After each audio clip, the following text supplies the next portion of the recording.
വായു, ജലം, ഭക്ഷണം എന്നിവയെല്ലാം ഈ ഭൂമിയിൽ നമുക്ക് ലഭിക്കുന്നു. അപ്പോൾ അത് സംരക്ഷിക്കേണ്ടത് നമ്മുടെ എല്ലാം കടമയാണ്.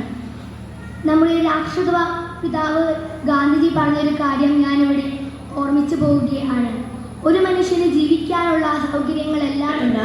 എത്ര പേരുണ്ട് ഈ സമൂഹത്തിൽ? ഇത് ചിന്തിക്കേണ്ട വിഷയം തന്നെ അല്ലേ? മൂല്യ സംരക്ഷണം സമൂഹ നന്മയ്ക്ക് എന്ന വിഷയത്തെക്കുറിച്ച് എൻ്റെ ചെറുചിന്തകൾ ഞാൻ മുന്നോട്ട് വയ്ക്കാൻ ആഗ്രഹിക്കുന്നു. സത്യസന്ധത. എൻ്റെ വിനീതമായ നമസ്കാരം. മൂല്യ സംരക്ഷണം സമൂഹ നന്മയ്ക്ക് എന്ന വിഷയത്തെക്കുറിച്ച് ചില കാര്യങ്ങൾ പങ്കുവയ്ക്കാനാണ് ഞാൻ ആഗ്രഹിക്കുന്നത്. മൂല്യാധിഷ്ഠിതമായ വിദ്യാഭ്യാസമാണ് സമൂഹ നന്മയ്ക്കും നവമാനവ നിർമ്മിതിക്കും അടിസ്ഥാനം.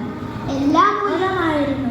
സമയം കിട്ടുമ്പോഴൊക്കെ രാജാവും മന്ത്രിയും ബാക്കിയുള്ള ഭടന്മാരെയും കൂട്ടി നായാട്ടിന് പോകുമായിരുന്നു.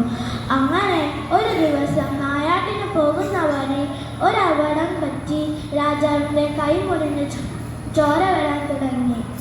ഇത് കണ്ട മന്ത്രി പറഞ്ഞു, അത് നല്ലത് തന്നെ. ഈ പഠിക്കുന്നു. എനിക്ക് രാമായണത്തിൽ ഏറ്റവും ഇഷ്ടമുള്ള കഥാപാത്രം ആരാണെന്നറിയാമോ? ശ്രീ ഹനുമാൻ. ശക്തിമാൻ, മഹാപണ്ഡിതൻ. രാവണൻ സീതാദേവിയെ ലങ്കയിൽ താമസിപ്പിച്ചിരുന്ന കാലം ആർക്കാണ് പഠിക്കുന്നു. മഹാപ്രളയം കേരളത്തെ ഒന്നാകെ വിഴിഞ്ഞ വർഷമാണ് 2018. ജൂലൈ ആഗസ്റ്റ് മാസങ്ങളിലുണ്ടായ പഠിക്കുന്നു. മഹാപ്രളയം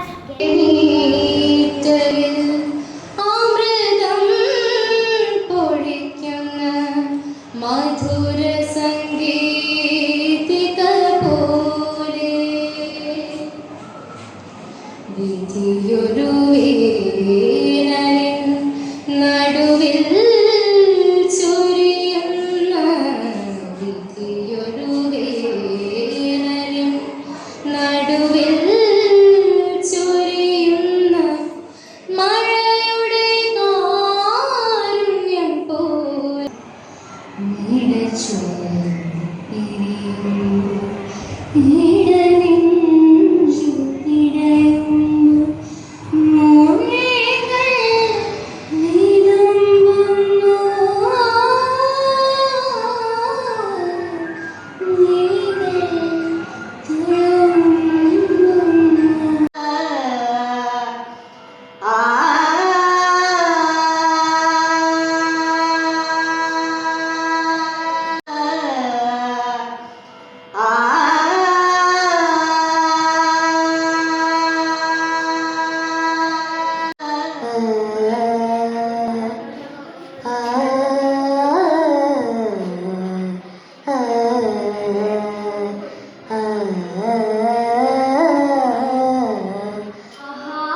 പുണ്യം ശ്രീരംഗം നിന്നു പുഴയൊരാകാശം കണ്ടു മേലെ വാനിൽ തമ്പുരു മീട്ടിയുരാശ്രുതി എന്തിനുവേ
സംഭവങ്ങളെ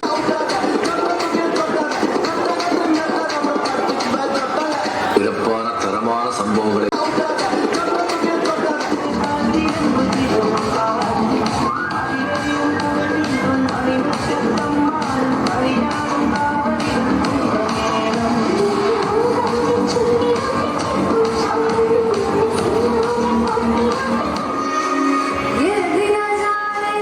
वो भी न जाने नैनों के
വലിഞ്ഞേറി വന്നിരുന്നത് എൻ്റെ കൺമുമ്പിൽ എല്ലാം വന്നു നീ